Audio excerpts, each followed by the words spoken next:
नमस्कार मैत्रिणींनो, स्टायलिश वुमनमध्ये तुमचे खूप खूप स्वागत आहे। मोत्याचा हार पुन्हा एकदा ट्रेंड सेट केला आहे। सध्या मोत्याचे नेकलेस घालण्याची खूपच फॅशन आहे। त्यामुळे आज आपण ह्या व्हिडिओमध्ये मोती नेकलेसची अतिशय सुंदर डिझाईन्स पाहणार आहोत। त्यासाठी हा व्हिडिओ स्किप न करता व्हिडिओ शेवटपर्यंत नक्की पहा। सध्या दागिन्यामध्ये अशी मोती नेकलेस खूपच फॅशनमध्ये आहेत।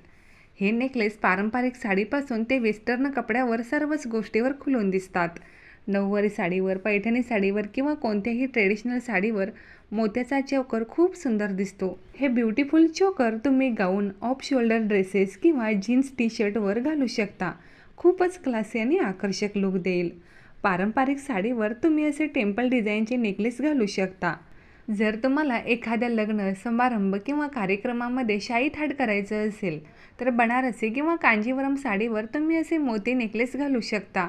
गळ्याबरोबर शॉर्ट आणि लॉंग असे दोन्ही पर्याय ह्यामध्ये उपलब्ध आहेत। दागिन्यामध्ये मोत्याचे दागिने हे नेहमीच फॅशनमध्ये असतात।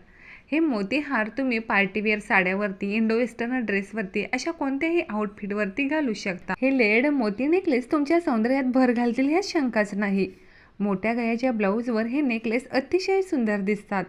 तुम्ही खास प्रसंगी किंवा पार्टीवेअर साड्यांवरती हे नेकलेस घालू शकता। मोत्यामध्ये पांढराच रंग नाही तर गुलाबी, राखाडी, हिरवा किंवा इतर पेस्टल शेडचे नेकलेस देखील पाहायला मिळतात। नाजूक मण्यांनी गुंफलेला हा मोती नेकलेस काठापदराच्या साडीवर तर अप्रतिम दिसतो।